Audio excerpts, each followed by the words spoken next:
Welcome, everyone. Thanks for joining us to the webinar today. I'm here with the leading cannabis industry experts who are generously giving their time and experience to help you succeed in the industry by sharing insights on reducing compliance risks, increasing dispensary sales, and more. And we are going to have the question answer at the end. But first, I want to thank our panel for joining us today and sharing their wisdom. And joining me, we have the webinar co-hosts, Shane, Israel, and Dustin, the founding members of the Bird Rock Group, Cannabis Compliance and Consulting Agency based out of California. And we're also joined today by more special guests, including award-winning Budtender Shaggy from Cannabis San Diego and the founder of Cannabis Synergy and consultant for Jack's Cannabis, Joanne. Hey, everyone. Thank you so much for joining us today. Hi, Hello. Stephanie. Thank you. How are you? Hey. I'm Stephanie, and I'll be co-hosting the webinar today. I'm the content marketing manager at KayaPush. If you haven't heard of KayaPush helps dispensary owners grow and scale their operations by simplifying HR, payroll, and workforce management, like scheduling and time tracking, from one easy-to-use platform that's designed for cannabis business owners. And KayaPush is unique because it also integrates with leading dispensary POS systems, offering a solution that gives you the ability to have transparency into your business like never before. So for example, with an integrated system like this, you could view labor versus sales reports all from the same platform, or you could create schedules based on forecasted suggestions pulled from past data. And our goal at KayaPush is to help make things easy for dispensary owners. So that is why we want them to succeed. And that's why we put the spotlight on these industry experts. So we're going to be starting with our co-hosts today, the Bird Rock Group, Shane, Dustin, and Israel. I'm going to hand it over to you to take it away and share your expertise. Yeah, so just a little bit about us before we kind of lead this thing off. Bird Rock Group, we're based in California. We're predominantly a compliance cannabis industry consulting company. We do a lot of other things as well, but what separates us is that everybody that works within our company has experience within the industry. Everyone has worked in a facility, they have worked in a retail shop, they have been part of the industry for a certain amount of time and have specialized a certain skill. And we hire those people specifically to help our clients and be able to be on site, be able to help them with any of their needs and to have that backup of experience. So now we're just going to jump in and everyone's going to talk a little bit more about what they do, who they are in this industry. So we'll start with Dustin, who is the CEO and founder of the Bird Rock Group.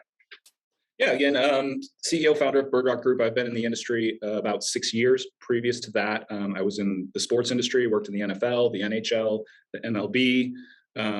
So I have an extensive background in marketing, got into the cannabis industry, have been basically a consultant, have built any type of business from retail to technology to distribution, any of those types of things I've worked with in the past, and have this great team that we've built, including Shane, who's up next. Right. How you doing? My name is Shane O'Connell. I joined the cannabis industry in 2018 after moving back to San Diego. First as the lead brewer for a local cannabis beverage company, and then quickly moving into their compliance team. I then worked for one of the largest brands in Southern California here and helped to establish and run their successful 501c3. In 2020, I co-founded Bird Rock Group with Dustin and Israel, and I oversee our business operations. And I'll go ahead and pass off to Israel here. Hi, everyone. My name is Israel Guillen. I am the Director of Compliance and co-founder of Bird Rock Group. I've been in the industry for about 3 years now, starting in 2018.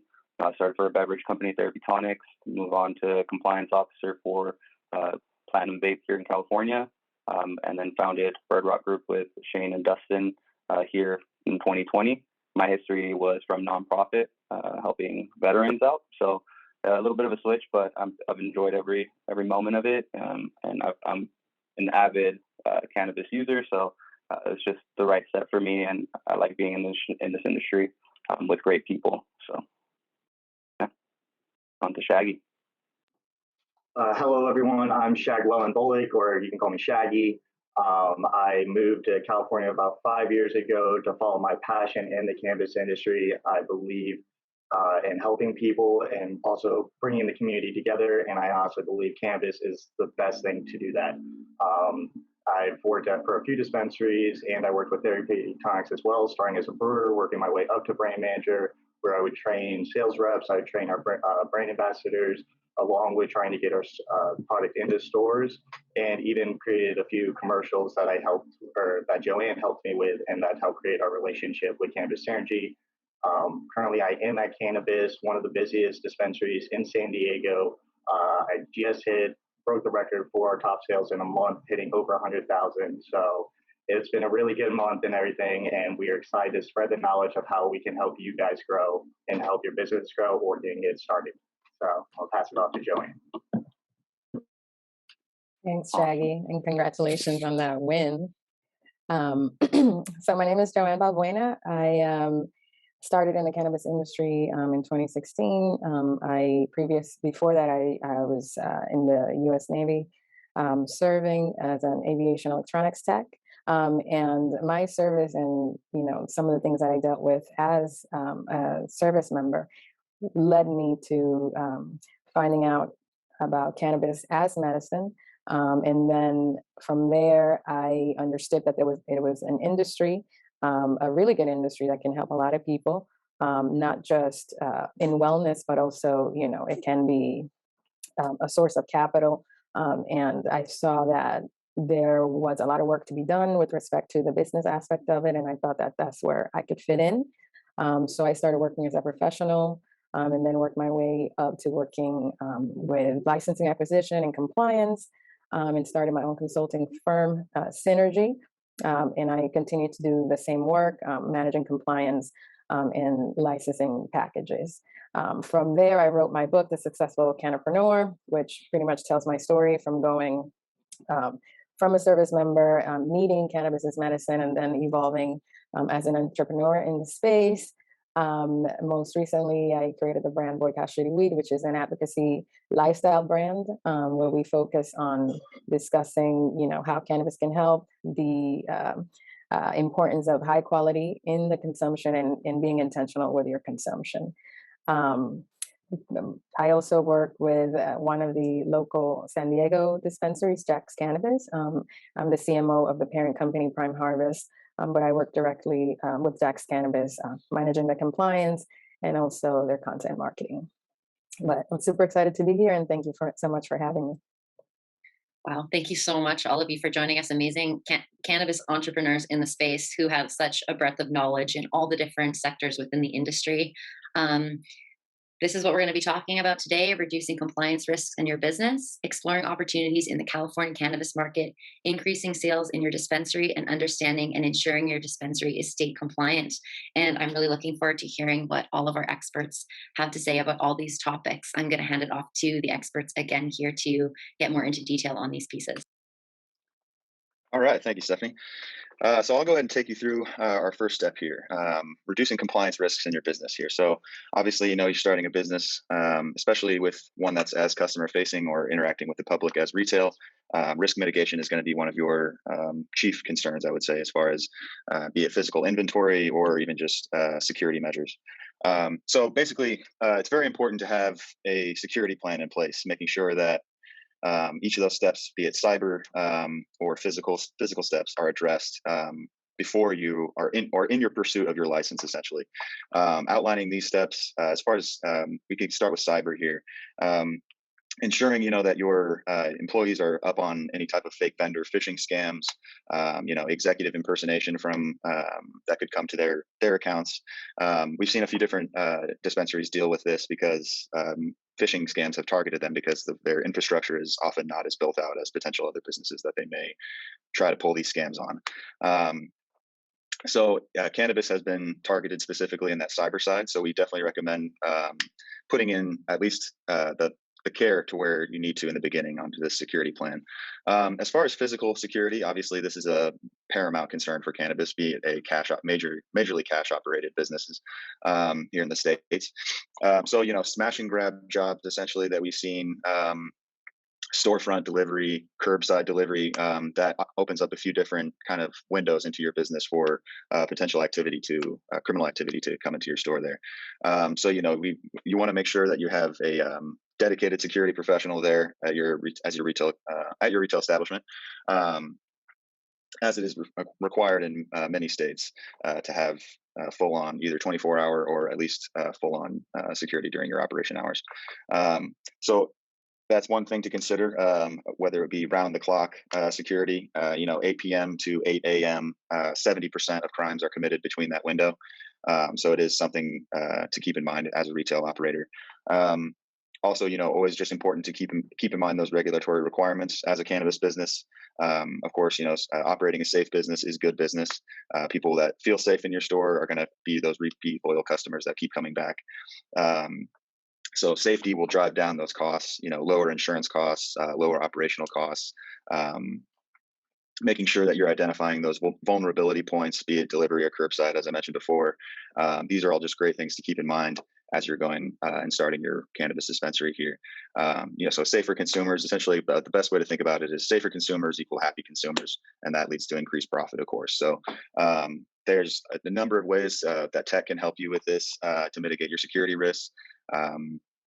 Be it through various different debit card payments that you can work out, or various different cannabis services like Hyper that can help you actually take card transactions and cut into that cash dependence that a lot of dispensaries and cannabis businesses fall into, obviously, because of the regulations. As far as management lines of coverage, these are just things to keep in mind as far as insurance policies for your business, employment practice liability, directors and officers liability. Consider contacting firms. I would say just specific green growth CPAs. They're a great place to start for a lot of these steps. They're a nationwide international firm. Cannabis Connect Insurance is another one. I would say when you're starting a cannabis business, the most important thing to remember, you hear when you're starting a business that location is the most important thing, right? But in cannabis, it's more documentation, and location.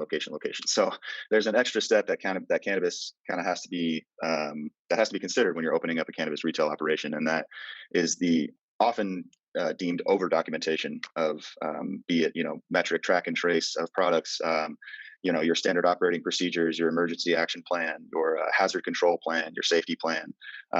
Having these things on hand and ready to show regulators or proactively show regulators is going to help you build those relationships that are necessary to the success of your business.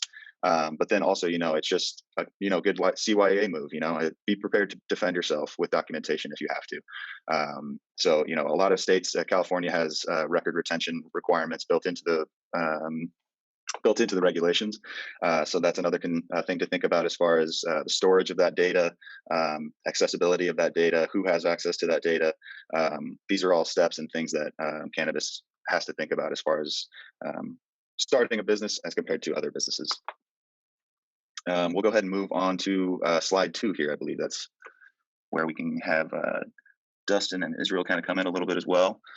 So we have in California, you could say our Prop 64, which is what legalized it, was the initiative that legalized cannabis in 2016 here in California, had a few shortcomings, you could say. And one of them was that essentially each municipality in California was able to deem whether or not cannabis operations would be legal in their region, their location, in their municipality. So essentially 20 to 25% of the municipalities in California are active for cannabis operations. That leaves approximately 75% of the municipalities in California that do not allow any form of cannabis operations. So even though California is such a, you could say, mature market in relation to the other current markets that are opening up now, because of the passage of Prop 215 back in 1996, there is still a significant amount of opportunity to be had in California. And as the world's 5th largest economy, and I would say the #1 cannabis market in the world, California still, with this lack of cannabis shops, would have a significant bed of opportunity, I would say. So as we see here on our lack of cannabis retail shops here, there's 1 per every 30 to 40,000. Now, one thing to keep in mind, this is an example, the government of Ontario has actually made a statement that said they would want to limit dispensaries to be 1 per every 10,000 at minimum adults. So you can see the discrepancy there between, California has 40 million people, Canada has around 38 to 40 million people. So it's comparable population-wise, but Canada has a far more robust program of opening delivery shops, retail shops. And that, of course, then leads to increased access, which also helps quell the illicit market. But yeah, so there's a lot of great information out there as far as, mature state examples, but just something to keep in mind is that even though California isn't a mature example as a state, there is just so much more opportunity in cannabis to be had, and so there's no time like the present to get involved, I would say. And I don't if Dustin or Israel has anything to say, we can add that, or we can go on to slide 3. Yeah, I think you covered it, Shane. Perfect. Yeah, so I'll kind of take the reins here with Shaggy for a second. So what we kind of wanted to do here is, a lot of what we get 2 types of clients. We get a lot of what I call tire kickers. So people who are coming in and saying, like, I'm really interested in cannabis. I know that it's growing. I don't know anything about the industry. Can you guys teach us, show us if this is a good investment or not? And then the other ones are people who are already established or have already made that commitment, and we're helping them kind of actually, follow through here. But what I put together are what are kind of the most common questions I get from either somebody who's already operating a dispensary and just needs help with putting their arms around it and managing it and all of that, or somebody who's going to be brand new to the industry, looking to invest, looking to open a shop, looking to get a license, any of those types of things. So I know from management history and either my sports experience or my retail experience or any of those types of things, when I've had to manage people, that the first day that you become a manager is the first day that people stop telling you the truth, right? So, a lot of the people just don't feed you the right information. So what's good about this is that we can kind of cut through that. Shaggy has a lot of experience as a budtender. He's obviously the #1 budtender at the Cannabist, and he can kind of cut through that and answer more candid questions, if you will. So leading off, Shaggy, so as a budtender, as we're talking about like the mindset of a budtender, like I think the #1 thing that we get asked from management or owners is, how do I incentivize my budtenders? What is going to make them, A, really enjoy working at our dispensary, and B, motivated to do a great job, to move product, to explain products to our customers, all of those types of things? Absolutely. So first off, when you have your budtenders in, a lot of the brands, when they're trying to get into your shops, they will give samples out to the dispensary for you to try. Not giving all the samples out, but giving a couple to the budtenders really does, when they do a good job, when they do something outside of what is in their protocol, or say they had a day of great sales, or they did a couple extra things that were beyond the normal day, just checking people in and out. Things like that just makes them feel more involved and more appreciated.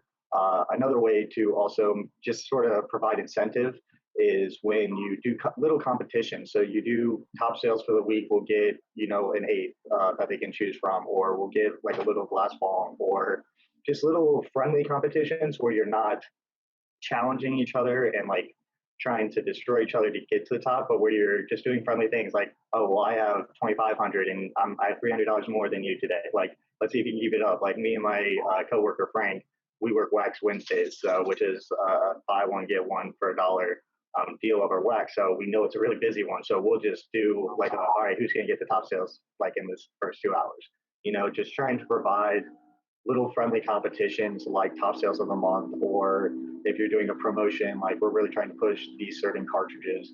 Whoever sells the most of those cartridges will get a cart for you for $1 or something. Little things like that, I think, really just help push the friendly competition, which pushes the budtender to be a little more involved and just have a little more incentive than just their wage and the tips. So I think friendly competitions are a great way to incentivize.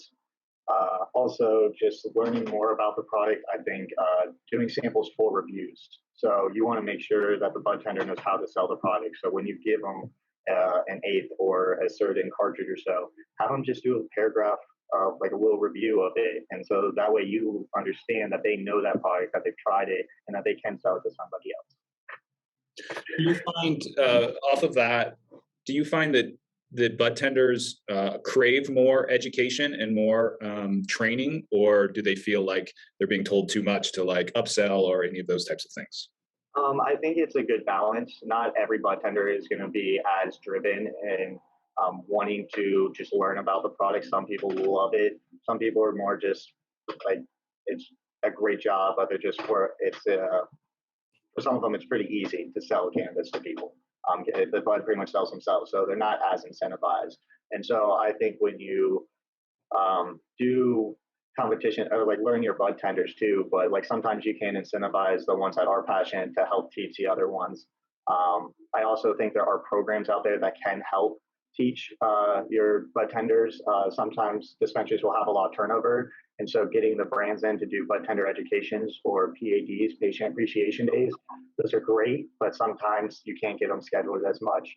There are programs like Top Tender and other websites like these that are in multi-states. They allow you to access programs on your phone, little trainings. I know when I was with Advertise, I created these to help train other dispensaries when I couldn't get up to LA or into the Bay Area.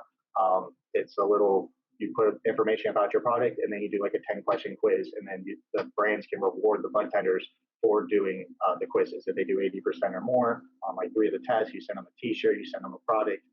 Just ways to incentivize the budtenders to do the knowledge on their own. And especially when it's accessible on your phone or right there for you, it just makes it a lot easier. That's great. That's a great resource. Absolutely. So leading into that, so, I know that as I've, worked in retail and I've managed in retail and those types of things, generally people get together and they have some gripes over management, and there's usually some of them is drama, and some of it is, some legitimate things that could be changed to make the company a little bit better, or the store a little stronger. So, in your experience as a budtender, what are the things that agitate budtenders, or that they kind of have gripes about, that they've maybe shared with management, or that management hasn't listened to or understood? So one thing that has been a pet peeve, or that has annoyed me in other situations, is micromanagement. When you are trusting these people to handle all these thousands of dollars worth of product, when they're trading, I understand you definitely want to be on top of them, making everything. But when you have amazing employee, you want to kind of give them the freedom to grow and to help your shop grow. Because if you have certain employees that want to grow your shop, they're going to put in as much as you are, or pretty much as much as you are in some cases. I have been at some dispensaries where they wouldn't give the ordering manager the ability to actually make orders. They would have to create an order, send it to them, wait for a text back, not hear anything, send it again, and then like a week later they're texting them. Or where different times that somebody wouldn't be there for a while, and they come in and then try to change up everything that you've like organized, or the way you set up the shop. Or so I just think trusting the people that have shown the responsibility and shown that they care about your shop, trust them, let them grow, have meetings. I just had a meeting with one of my managers, and he says, we want everybody to try to come up with an idea of a way to grow our shop in the community, or help grow our shop inside of the retail space, and is willing to give us a budget if we come to him with a plan. And I think, and give them full credit to the person. And I think doing things like that, making them feel a part of your dispensary, and making them feel like they're helping grow, and also rewarding them when that process does show out, I think is how you can really help a budtender care about your company as much as you do. That's a great answer. I mean, it sounds like, and I see this a lot in the industry, there's an empowerment push. People want to be empowered in this industry. They're passionate about it. They want to see it grow, and they don't want to sit back on the sidelines. They want to learn and actually get out there and do it. Exactly. Well, that's great. That kind of leads into our next topic, which is, budtender retention, which is one of the biggest problems we hear all over. If you get a good budtender, somebody else comes in and, steals them from you, or, they come in and they only last for a couple of months, or whatever it is. It's a bit of a transient job, but it's important to retain these people, especially if you get really quality folks. So how would somebody keep you? How would they retain you? Honestly, the biggest thing is competitive pay. When the cannabis industry is actually paying a little bit higher than a lot of the other like restaurants or other retail industries. So make sure you're offering competitive pay. If it is somebody that is just entering the cannabis industry for the first time, you can do like maybe a little bit above minimum wage, like 15 is a good starting point for people that haven't been into the industry. But you would do a 30-day or 60-day or 90-day probation period. So look, if you show me that you care about it, that you're at learning, and that you are driving and you can be a good person, then we can talk about a pay raise and up. And so I think that's a great way to bring in the people that haven't had the experience. But when you are trying to get people that have been in multiple jobs and have worked multiple dispensaries or distributions, brands, things like that, you are going to have to offer them better, because there are some really good paying cannabis jobs out there. And it's just getting higher and higher because the competition is growing and the education is growing, and there's more companies available even in other states. So I definitely think that offering competitive rate, an extra dollar for somebody that will sell a lot more is really not going to hurt you much, but it will gain a lot more business. So paying a good rate for the people that deserve it is going to keep that retention. Also, like I said, rewarding your bud tenders when they do top sales or when they do that above and beyond. Little things of just giving them an eighth or giving a pre-roll or something can just make them feel a little bit more welcomed and a part of the team. Things that I also think really help, just with daily happiness is having some snacks in your break room. Even if you're not a big dispensary, you can't afford a lot, a little bit of coffee and some Pop-Tarts or like granola bars or little things like that. So when you are hungry during your middle of your shift, you could just snack on something, that'll bring the mood up, that'll bring the energy up. And so I think little things like that just really help keep retention. So I think competitive pay and then just rewarding your bud tenders and also just constantly just, finding ways to involve them. The more involved you involve your team, the more they're willing to stay around. Like if they feel you're loyal to them, they're definitely a lot more loyal to you. But if they feel like they're just being another part of the job, like they're just showing up, clocking in, clocking out, then your retention of them is probably not going to be as strong. Perfect sense. We'll do one more question, and then we'll switch gears here. So you've worked in several dispensaries and several different brands and things like that. So you've had experience seeing how marketing works and how marketing doesn't work and brand awareness and all that. And that's a challenging thing in the cannabis space right now is getting your brand out there, especially as a dispensary. So what have you seen that's been successful, or what would you do if you were a dispensary owner to get your brand awareness out? Well, the big thing is, like Shane was talking about earlier, locations. Sometimes you are in hidden spots are a little bit harder to find. So I think social media collab is a big thing to bring traffic flow into your shop. So working with the brands when they come in for a PAD or when you first get them on the shelves, tagging them in an Instagram post, hitting them up on Facebook, doing all the you tagging them and them re-tagging you and building that relationship with the brands helps, because sometimes people are very brand dependent. Not all of the cannabis community is, but some people are very specific on this is a brand I like, this is a product I like. And so they'll even search in weed maps or in other resources to go to a shop with that. So if you have a good relationship with a brand, that will also help grow your shop and help bring in more customers. Also, with cannabis being a little bit of the wild, wild west and still being fairly legal, there is still some pushback. Even though 60% or 65% of people think it should be legalized, we do still have that pushback from other people. So even sometimes communities will be like, oh yeah, we think it should be legalized, but we don't want it in our community. So I think doing a lot of community outreach can really just build a bond with the town you're in or the county. And so doing beach cleanups, being a part of breast cancer charities or just anything you see that your community needs, it's being there, showing up. Even if it's one or two of you, it could be the owner and one budtender or, a GM. As long as you guys are showing up, and then you can, when people try to push back against your dispensary, you can show like we are a part of the community, we are growing the community, and we are a part of you. And so it's just showing that we're not here to harm, we are a medicine, and we are just trying to show that we deserve to be a part of the community and that we can make the community better. And so I think doing things like that with the social media, with just the volunteering, I think can really just help bring in more traffic and grow. That's great, Chad. These have been absolutely terrific insights. I know I've learned quite a bit. So we'll move on to the next phase. All right. So we're here on our fourth slide here. It's going to be myself, Shane here. Oops, I thought I came off a video there. Myself, Shane, and Joanne and Israel are going to kind of go through a little bit of this understanding and ensuring dispensary compliance. So basically kind of where I kind of wanted to start, guys, is just going through essentially the top three things that budtenders can do to get your dispensary in compliance trouble. We've listed a couple there. Right now, I would say the top three would be one would be trashing expired product or getting rid of expired product. It can be kind of a gray area that's caused a lot of issues with dispensaries and the regulators, especially without clear guidance on how they're supposed to dispose of these or handle their cannabis waste programs. So within the California regulations, it's code section 17223 is the waste management.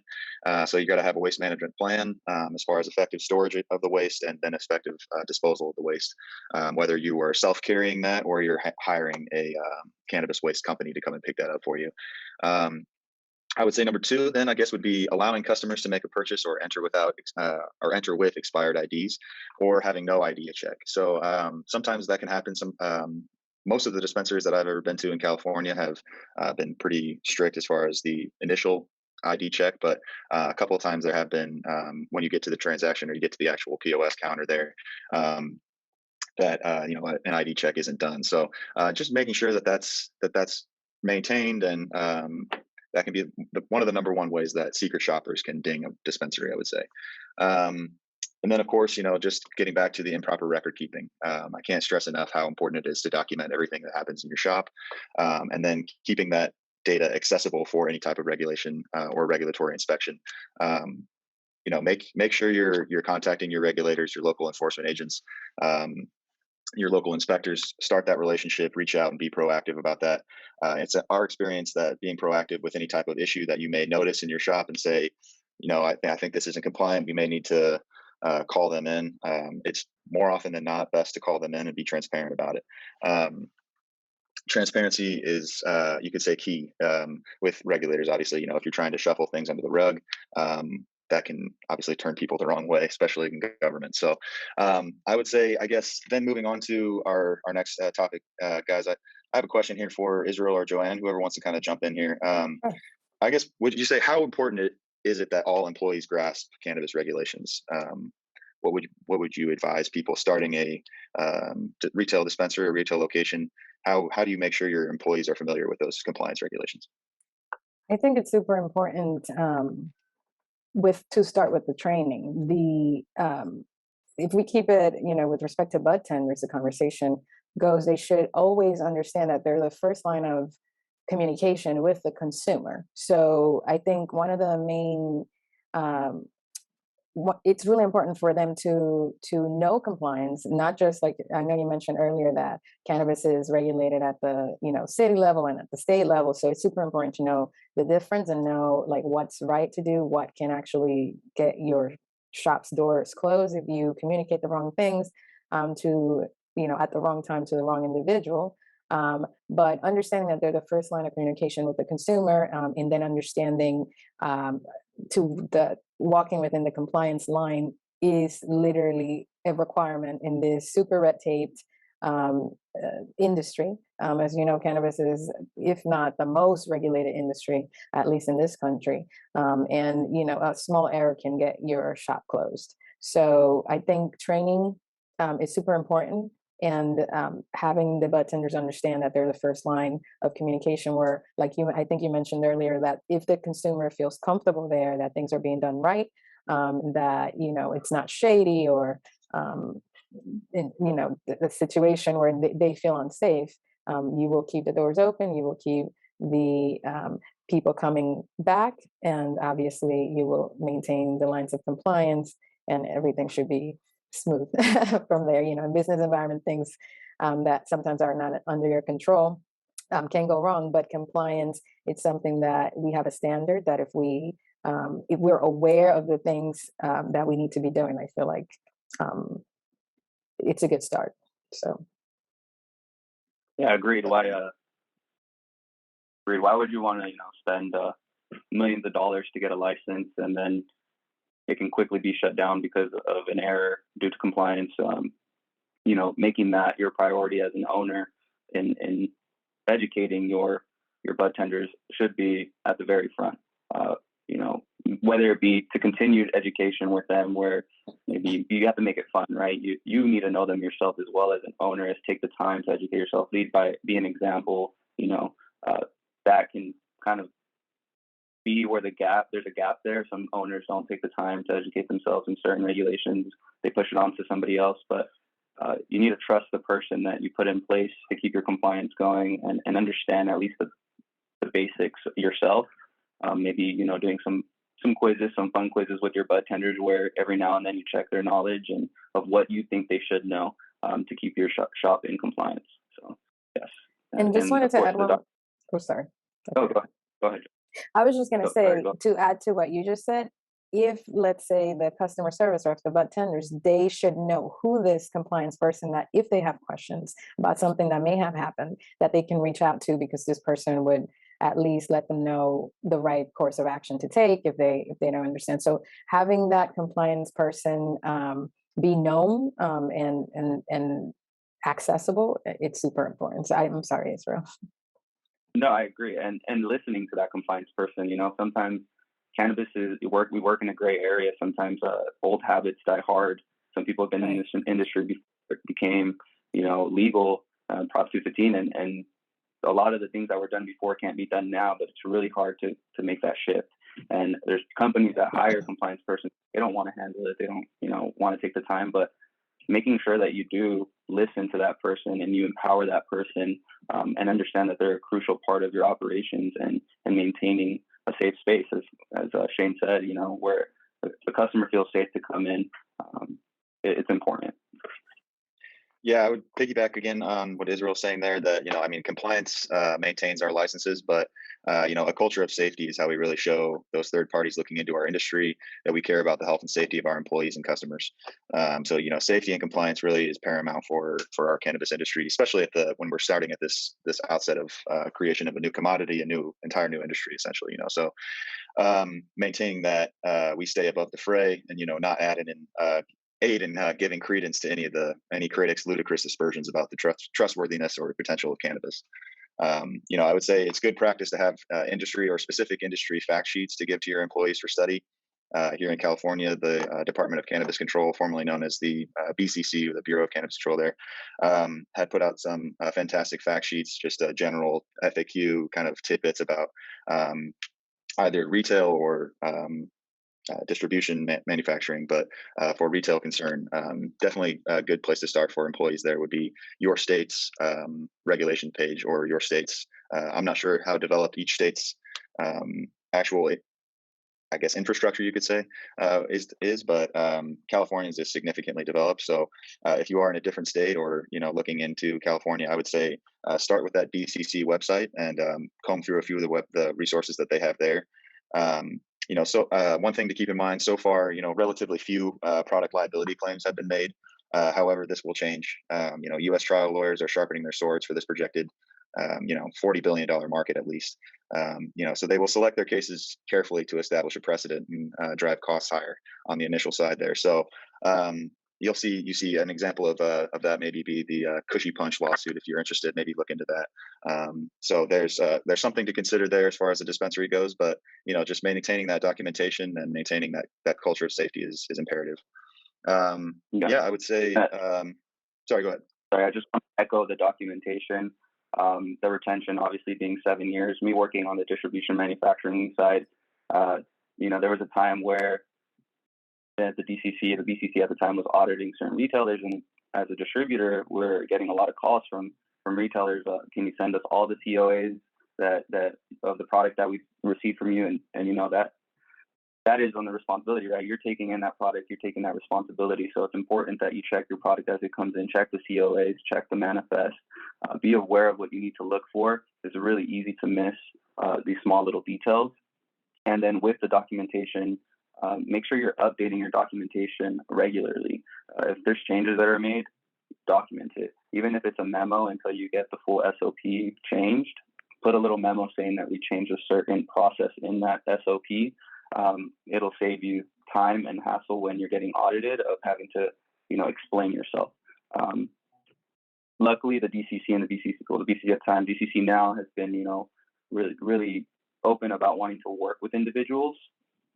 As we know, as I know too, in this industry, the regulations can be up for interpretation. A lot of people interpret it differently, twist it, and use it to their advantage. With that, I just recommend that you do it, document it, give your reasoning behind why you did something a certain way, and then, make sure you check in with your DCC, explain how you did it, why you did it that way, and see if they approve of it. It doesn't hurt to ask. They're pretty overwhelmed themselves. They understand that the communication lacks on their end. They're overwhelmed. They don't have a lot of people on staff. So just being consistent and keeping records of your conversations with DCC will be very important. Everything that they write to you, just keep it, save it. It'll just be more ammo for you if they ever come at you. You're not supposed to do this. Well, I asked and you didn't respond to my email. or you didn't respond for 3 months. So we continued doing this process until we were getting the proper direction. So I'll echo that every day is documented. So yeah. Yeah, I think it can be kind of summed up best. I've seen a few clients and a few different dispensaries kind of follow essentially these 4 Ps. You could sum them up, be it policies, practices, procedures, and people. So with policies, it's important to have those in place to achieve those long-term goals for your dispensary. So what does that look like for each client? It's going to be different for whatever your circumstances are. Practices, of course, just that day-to-day operation. What does that look like for your employees? Having those outlined, guided steps down will only serve your training to, obviously serve your training to be much better, and then I believe hold much better as you have those documents to continually refer to. And then, of course, your procedures, usually, your written documents there that are, your standard operating procedures, your emergency action plans. And these standard operating procedures are often required by the regulations. And so I just advise you to really start there, start with those regulations, start combing through those. That can be a bit daunting reading some of those things, but, read them for an hour one day, the next day, go back for an hour, maybe 30 minutes. It's imperative that business owners read your state's regulations, because there are ways that you can find various different efficiencies or various different ways for your business to capitalize or interpret a certain code section one way that maybe you wouldn't have had that opinion had you not read that document. And then, of course, people, so compliance, really, I would say that's probably the most important step there is your people, because, if your people are not being compliant in your establishment, then that's going to lead to trouble, so by having that dedicated workforce, like Shaggy had mentioned, tying in your people into your goals as an establishment, I think that's imperative in starting your cannabis venture here. And always remember, of course, an ounce of prevention is worth a pound of cure, in the words of the great Ben Franklin. Always, be proactive in this, and again, be proactive in your interaction with your local regulatory body, your state's regulatory body. They're there to help you, as much as it may seem like sometimes they don't help you. There are a lot of great people that work for the regulatory bodies, so transparency is key. And yeah, so I guess I would say we can move on to our next slide after that. But yeah, we can start our live Q&A if anybody has any questions, for sure. Whoa. Thank you so much to all of our experts who are so experienced in different areas of the industry in such a complex and in-depth industry. It's really so helpful to hear all of your different experiences. We have quite a few questions. There are a few that have come in, and then there are a few that came from the Zoom questionnaires. The first one, this is a really good one, and we did just talk about it in the last section, but the question is, how important is it that all employees grasp cannabis regulations? From the conversation we just had, very important. But if there's anything else to speak to on that question, then I can add something from the perspectives. I know a lot of the conversation with Shane, Israel, and I went pretty much directed to the operators, but from the cannabis professional perspective, I think one of the things that we can bring up is that you have to be fully open-minded, because just because you worked at a dispensary, even to give you a perspective, here in San Diego County alone, you have the San Diego County dispensaries that are managed or regulated by the Sheriff's Department, and they follow a different set of rules. You go to La Mesa, they follow the La Mesa regulation. You go down to Chula Vista, they have the Chula Vista set of regulations. So you have to be open-minded when you're moving around from, let's say, one job to the next. You might be doing things one way in a specific city, but even in the same county, you might move next door, and that particular operation is following a set of different rules that you now have to regain acquainted. So it's super important for the operators to have their documentation in place, so when new people come in, they're able to just integrate them into their system. But it's super important for the professional also to be open-minded, that just because they were doing things one way, now you have to perhaps relearn the new system in this new municipality that perhaps and it can be as small as, let's say the shop has to close by 9 p.m., whereas where you were at, they close at 10. That's actually dictated as well. So little things like that, that you have to follow, you have to keep that open mind. So. And one thing I would add is saying that everybody needs to know compliance. Kind of know when you're entering the industry too, even if you're trying to be a budtender. I have known people in the past that worked at an illegal shop, not knowing it was an illegal shop, and then they get raided and they still had to deal with legal consequences, even though they were just a worker, thinking they're doing everything legal and they're not, just working under the wrong shop. So just be research any companies you're going to in business with as well on their compliance. Wow. Great point. So it's on the store owners, but it's also on the budtenders and everybody that works there to do their due diligence as well. Yeah, definitely. I would say one thing to keep in mind, I guess, this may kind of it applies to though fielding complaints from the public potentially. Definitely as a manager or as an owner of a cannabis retail operation, you want to have a complaint program that's obviously built out. So you want to be able to make sure that each employee knows. You want, when you're fielding complaints, you want to keep that name and description of the cannabis good. You want the batch number or the UID number specifically to the metric track and trace program. You want the date that the complaint was received, the nature of the complaint, the reply to the complainant, the findings of any investigation or follow-up, and the basis for any determination not to conduct an investigation or to do one. So these things you want to make sure that you have that in your training, that you're equipping your people with the best knowledge possible to operate your dispensary with. And just be transparent. There's so much to know. The next question is about, again, compliance, and it is touching on state versus city or county compliance with the information and resources for how to follow those different types of compliance or the different regulations be in the same place. Would you find them in the same place? Negative. I mean, the BCC or the DCC now is not going to have your municipality's ordinance. It's just not going to happen. You're going to find that in your city's website under their cannabis or marijuana program information. So in the state website with the Department of Cannabis Control, you will find the state regulatory compliance and all the resources there.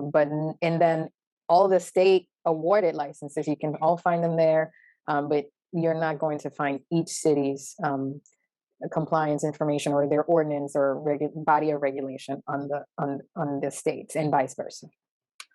If you're lucky, you'll have a city like San Diego that has a really well-developed cannabis tax page or cannabis business development page. But it's often the case that that's not how many municipalities have developed their cannabis program. So that's something to consider as far as if you're looking into various different cities to open up a retail operation in.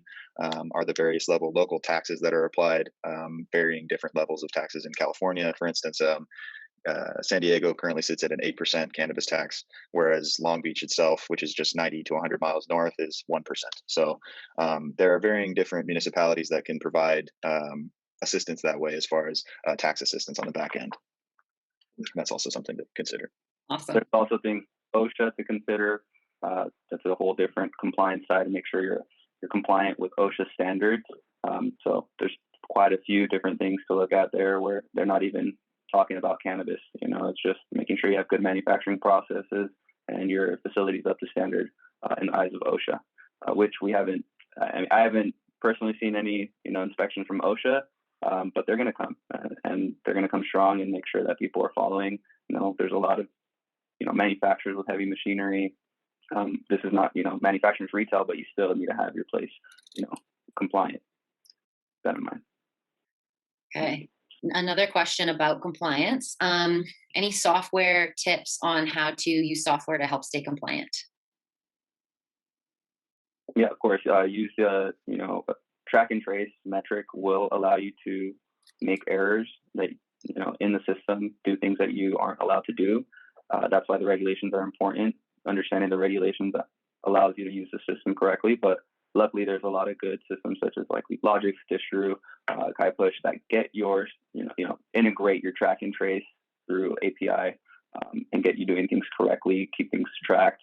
There's that, EQMS systems such as C15, where that's document, database there. Comes from pharmaceutical companies. You should check them out if you haven't. It helps you keep all your documents in one place and be able to manage, have people sign off. Creates accountability and that transparency that's so important. So there's definitely a lot of systems. Not all work for everybody. Find one that works for you. Take the time to really do your research and find the one that works best for your business. So that's my advice on that. Awesome. I have another software question as well. The question is, would you recommend services like BDSA, Headset, Cannabis Benchmark, Flyo, Compliance Cloud? Yeah, for sure. Yeah, absolutely. Yeah. They can provide, extremely helpful insight. That's, invaluable in starting and maintaining your inventory, especially, services like Headset or BDSA. But as a service, just to kind of highlight one of those, Philo Compliance Cloud. It's a suite of software and services that it enables organizations to navigate the regulatory landscape that's ever changing in cannabis. So it allows you to kind of put your finger on the pulse of various different things are changing in your area, but it also then helps you maintain that inventory as well, I believe, on the back end. But Headset especially is something to consider. Very, very incredible retail data on that can provide insight into what a comparable region would look like as far as the products that they're interested in, how much they're buying, the number of average transactions that are going through each day.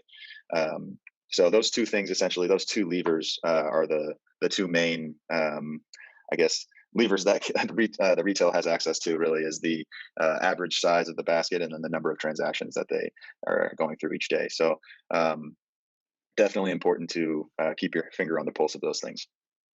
In the same breath, in terms of different types of product, what people are enjoying, Shaggy, this might be a question for you, came in through Zoom. How do you get consumers to try new areas of cannabis, i.e. edible consumption, to dry or herb vaping? So PADs or patient appreciation days are a great way. That's when a representative or a brand ambassador will come from the brand and do like a 2-3 hour demonstration, talking to patients, re-educating the budtenders on their product, along with trying either non-medicated samples, or they'll do deals like buy one, get one for $1 or 50% off or something like that. Some sort of deal to get them and send them to try it. I would also recommend lower dosage products of yours. So if you do have like 100 milligram, try doing like a package of 1 or 2 of the 10 milligrams. If it's a gummy, if it's a chocolate that they can sell at the counter, just like if you're a grocery store, when you have the counter and you have little chocolate bars and things like that, your drinks, those can add on an extra $1 or 2 on sales that most purchases, plus it allows them to try it. So, I don't want to spend $25 on something I don't know how it'll affect me, but $2, $3 to get like a little taste and see how I like it is a really good way to do it. And so I think that's probably the best way of trying products that you haven't tried before, along with doing sample bags for your budtenders so they can try all the products. Because sometimes when I get something that I might not have bought, but I tried in my sample bag, and then all of a sudden I'm selling it and pushing it on to everybody. Because once you really start to get regulars or so, they build a trust with their budtender. And so, if I have so much confidence in the product because I really loved it, I can get a lot of customers just being like, you know what, you haven't steered me wrong. I'm going to get that. I'm going to try it just because I have that trust with you. That makes a lot of sense. And then in that same breath as well, and you did mention, Shaggy, in how some brands will ask budtenders to do quizzes. The question is, how do I inspire my budtenders to do research on their own? So again, I'll go back to Top Tender or other websites like that. That was just one I've used. It is in multi-states, but it's just on their phone. And so it's talking to the brand about like, hey, if you create a Top Tender and quiz, well, if you could incentivize, send them a t-shirt, send them a product or something. If they do literally the quizzes I created for Therapy Tonics, you could do all of our products in probably about 15 minutes. So you can do the quick quizzes. You send it, I get an alert as a brand manager when I was at the time. I get an alert that they completed it, and then I get a little package together, and on the next order to that dispensary, we would send them a little package for it. So it's a little incentivized like that. Also if you have extra samples, do a sample by review. So, I'll give you a sample, and if you do a review by Friday, then that's a great way to know they're learning about it. And if they don't do the reviews by Friday, the next month they won't get that sample. for that one. You can still do sample bags and other ways to sample, but that sample review one, you can just be like, oh, well, you didn't do it last month. If you do it this, like the next one, the following month, then you can keep going. But, just little things like that, just incentivize them to just do a little more research on their own. Plus, it's knowing your bud tenders. I'm more of a flower guy, and I love my flower. Edibles don't really work on me. I can sell them still, but it's, bud tenders are fine passing on to other ones. So I know one bud tender that knows a lot more about dabbing and dabs all the time, doesn't really smoke flower. So if I have a question or two, I have no problem turning to my coworker and passing on the patient to them. It's all about working as a team and giving the patient the best knowledge. So don't be afraid to say, what, I know, but like this person tried it. So they really know from experience. I've tried it like once or twice, or a few of them. I don't know every single strain of all of our dabs. But, I can turn to somebody that does. And so it's just using the knowledge of each other as well to help learn other products and help just drive that knowledge. Thanks.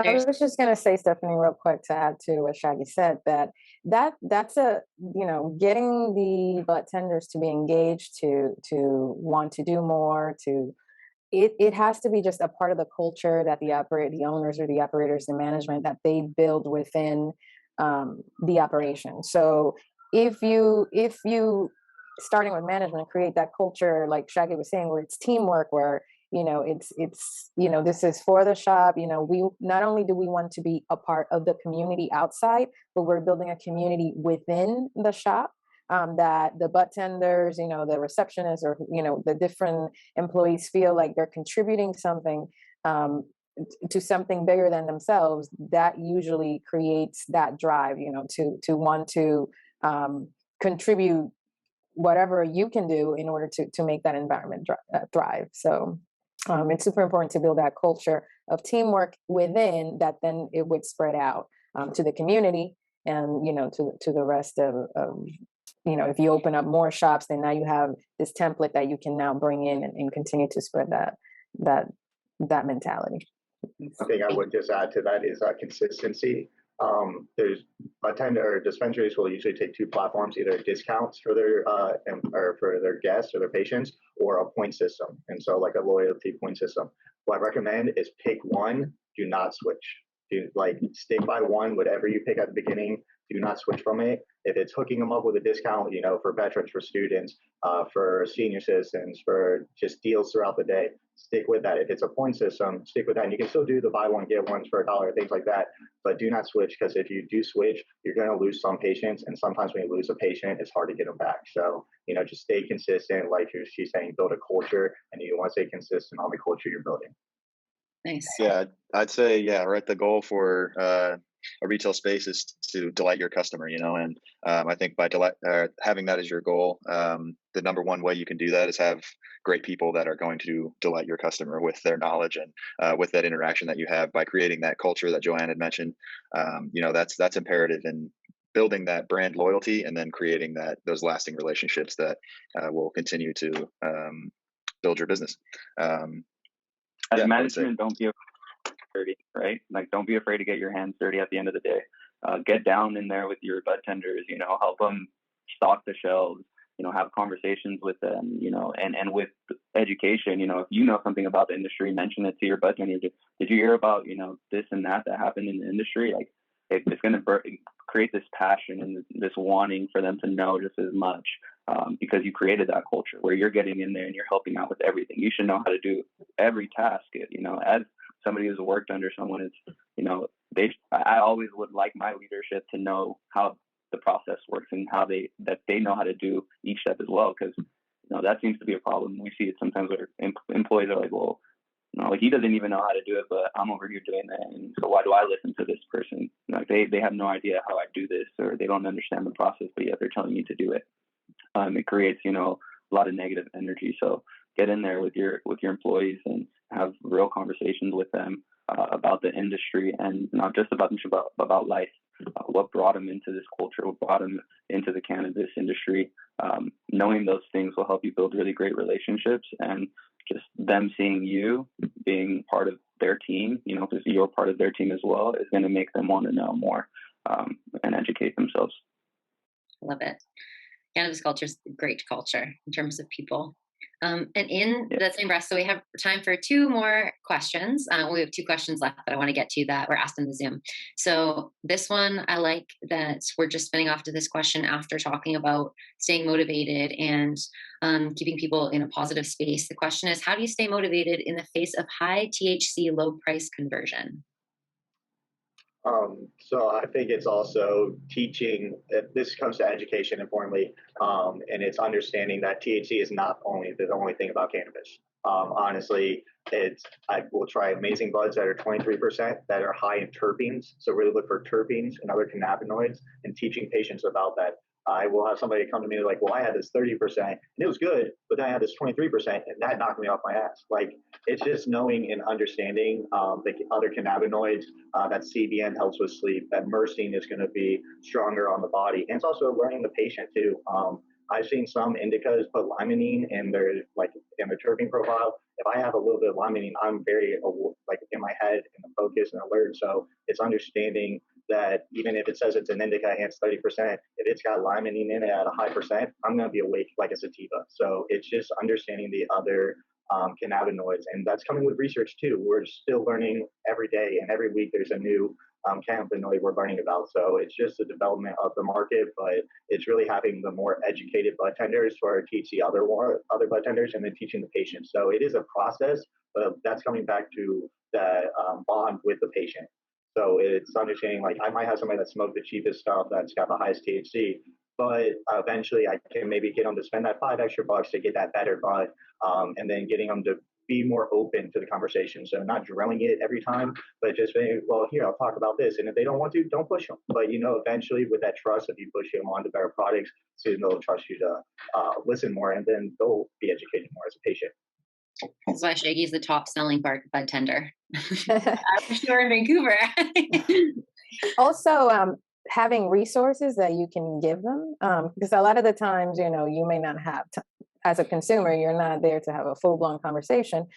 So in the times where the conversation can go into terpenes and what they are, and because it's a lot of information, it can sometimes feel like a fire hose, especially when you never heard these terms before. So having resources that you can send, there are companies right now that are gathering all that information, that you can just, hey, why don't you check out this app? And it, has all the COAs and, what's in the cannabis, and, you can essentially keep track of the terpenes and what they are and how you feel. And then every time you want to feel that way, maybe we can just focus on those particular elements that actually do affect and might be able to recreate what you're looking for. So that communication, education, education is key, and then resources where they can maybe come home and, okay, open their minds to the possibilities that the THC levels are not the only factor affecting your experience. It can go a long way. And also find ways to break it down for the customer so they can understand. Sometimes where we're using a lot of these terms, it's things that we understand in the industry, but they might not. So one of my coworkers, Frank, did a great way of breaking down distillate to live resin. Usually distillate tests higher, so why go live resin? Well, it's like Sunny D to orange juice. They're kind of the same thing, but they're really not. One's got more nutrients and all the value. The other just tastes pretty good. So, it's just finding little ways like that to just make it understandable for the customer. And finding ways to, one thing I would add too, finding ways to separate that product and making sure that the customers coming into the store know where to go to find that product in the store, essentially big blinking lights, flower here, live resin here, and make sure maybe you have a specialized budtender, like Shaggy was saying, for potentially different products or aspects of the industry. You have one budtender that's more well-versed on beverages and edibles, or the only thing that I would say is that make sure if you do have specialization that there is a bit of cross-training on that.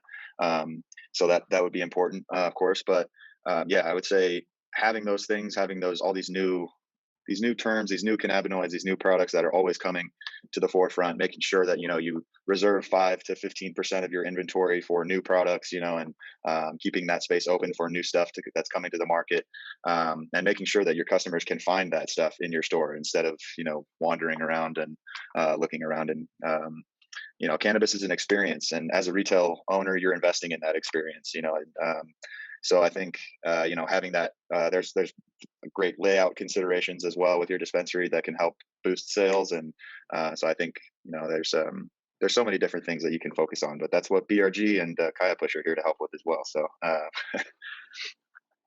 love that. Cannabis is an experience. That's good. I like that a lot. So such good expert advice from experts. It's amazing. I'm so glad I'm asking these questions. I usually end it pretty close to the time, but I have one more question and everyone's still here. So are we get to answer one last question? Absolutely. Okay. course, yeah. Because your answers are just so good, I have to ask it. Okay, last question is, how do you help drive traffic to your store when you're so limited in how you can advertise? So I know. Go ahead. Go ahead, Shaggy. Shaggy touched on it a little bit earlier with making sure you're involved in your community, being part of beach cleanups, get your face out there, and just be present in any way you can, even if it's not cannabis related. Get out there, be very creative, throw events, whatever you can do. Luckily, and this is my hope, I see that the industry is opening up a little bit more to advertising, and we're going to see a little bit more advertising opening up here in the near future. So just find ways to be creative, keep your eye on different things that are changing in the regulations. That's important too. If the regulations are changing or things are going, and then get yourself involved in an association like the CCIA, NCIA, push legislation to allow these things to help your business thrive as well. Get involved at that level. You can't, expect these results of just wanting to advertise and all of a sudden you can have advertising on TV if you don't do the work and take the steps to involve yourself. We come together and create changes in legislation. It's going to be better for everyone. And I think also not just community as like volunteering, but also go to your local restaurants. Most people in the restaurant industry consume cannabis. So go to every restaurant, every bar, and just hand out like VIP cards or local cards. Be like, hey, if you're in our area, we support you. You get off work, come buy from us, support us, we support you. We'll come to your restaurants. When we get off, you come to our dispensary to get your medicine. So, go to them and just give out cards like that. Talk to the owners, do little collabs. Also, cannabis consumers, we love to rock shirts, stickers, things like that. So make sure if you have comfortable shirts, we just switched over our branding, so we haven't sold shirts yet, but people love repping your brand. So, if you have soft, comfortable shirts, funny designs, cool designs, people love rocking it and telling people where to go. So, be unique, have something awesome, have something that people love to just wear, and it will bring traffic to your community. Also, as Shane was saying, location is knowing where you're at. So if you're in a high traffic area, a storefront might be fine. If you're in a little further area, you might want to consider adding some delivery just to grow your range that you can grab. Yeah, I'd say. Oh, sorry. Go ahead. Go ahead, Jen. Go ahead, Shane. Go ahead. One thing I just wanted to add there, it's not necessarily advertising outside of your dispensary, but adding digital menu boards to your dispensary can allow you to bring in various different promos for various different brands that maybe people are attracted to. You can do all kinds of digital media content that you can have playing on your digital boards there that just increase that cannabis user experience or the shopper experience. So there's various ways that you can kind of attack media advertising that way that open up and make your store more, I guess, maybe more appealing to some of the bigger brands maybe that maybe wouldn't have looked at your store before, if you have various different offerings on those media boards, those digital media boards. What I was going to say is to drive traffic for a store that's already operational. So I would just start by looking at what you are doing right now. What is yielding results? Like what is costing more people to come? Do more of that. Build from that. Add the layers. That we've talked about. Add the community aspect of it. Do the guerrilla marketing, go into restaurants or barbershops or different things. Then, looking at the shop itself, how is traffic flowing? Is it conducive to making sales? Is it conducive to people feeling safe? Is it conducive, to the budtenders being able to showcase the products and actually close on the sale? And then build from all those layers. I feel like if you're already operational, people are coming, what are you doing? What's not working? Cut it out. Don't do that anymore. And then revise from there and build from it. So And don't be, what I said clothing earlier, don't be afraid to think outside the box. I have a favorite hoodie that I rock, and I had this probably 56-year-old lady that loved it. It's Joanne's company, actually, Boycott Shitty Weed. And like, even when you don't think you're applying to the right audience, like, yes, I love this, I'm a younger person, even somebody in the 60s would love it. You know, it can apply to so many people, and it's a conversation starter too. So, you know, be unique, do something that stands out. Don't just have like a little tiny logo, you know, go big, go bold, grab attention. The cannabis industry loves that. Yeah, with that lack of advertising available to us, I guess it's just essentially your in-store experience gets highlighted a lot more than maybe potentially if you were going to, you know, a various different, whatever other industry, you know. So ensuring that customer flow is nice and smooth, you know, there's no hitch in your POS system. So, you know, investing in hardware and technology that's going to be reliable, you know, fast, reliable internet connection for your POS systems and your data tracking and your maintenance of records, you know, making sure that layout of your store is right for the area, you know, be it you know, a bank layout, your pharmacy layout, or your typical open retail layout. That essentially the three main kind of layouts or categories that you could find in your dispensary. You know, what works best for your community, essentially. You know, as Shaggy and I think everybody else has echoed on the webinar, it's important for cannabis to you know, be that welcoming, open new industry, have a welcoming, open attitude towards people coming into this, since a lot of new people are coming in for the first time. So, you know, that typical bank model of the cannabis design layout or cannabis retail layout there is a great one to rely on, you know. But we see in San Diego that, you know, that open retail feel is becoming more popular, and feels more accessible to your customer, feels more what they're used to, as opposed to, you could say, the gray market times of you know, one check-in room and then a wait-in room and then the product room, and it's all very safe and secure that way. But yeah, it's just about identifying what fits your community and how best to make sure that experience is one that people want to return to. Stephanie, the one thing that I almost forgot, follow the data. Look at your POS system. What are the sales that are, you know, what days traffic is flowing? You should probably continue to do more of that if possible. Data-driven action usually is more predictable. So it's super important to follow the data. That's all I got. So many good points on that one, on everything, honestly.